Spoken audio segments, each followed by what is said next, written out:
Uyghur irqiy qirg'inchiligini xalqaroliq masalaga aylantirishning yana bir qadami Panama kanali bilan dunyoga mashhur bo'lgan Panama davlatida amaliylashdi.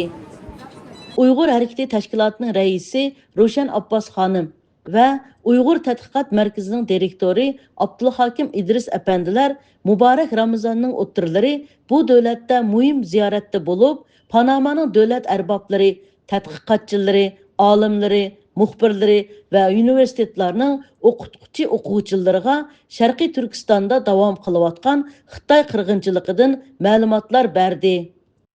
Ular Panama Tashqi ishlar ministerligi, parlament a'zolari, diniy jamiyatlar va axborot sohasi bilan ilib borgan uchrashishlarida Xitoy Kommunistik partiyasining Uyg'urlar ustidan yurgizayotgan irqiy qirg'inchiligi va insoniyatga qarshi jinoyatlariga qarata kuchli xalqaro inqos qaytarishning zaruriyatlarini tashabbus qildi.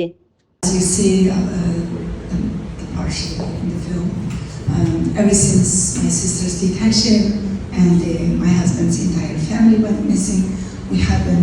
And the alphabet disappeared. The more than a million children today raised as like a Han Chinese.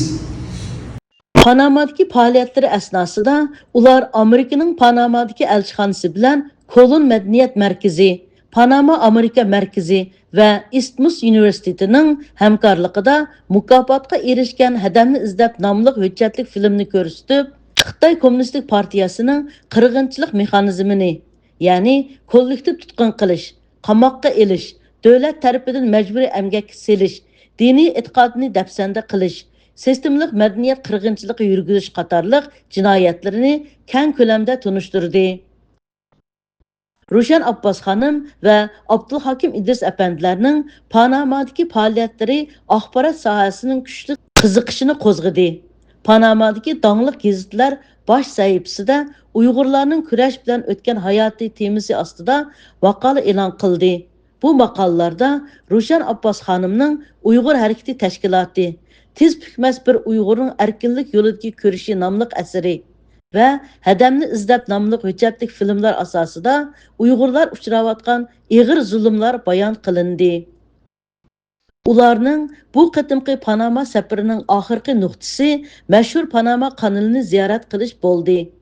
Uzun yillardan buyon boshqarish huquqi Xitoy tava bo'lib kelgan bu kanal 2025-yili Amerika hukumati tarafidan qaytarib olinib, Xitoyning O'rta Amerikadagi ta'sir kuchiga ajallik bir zarba berilgan edi.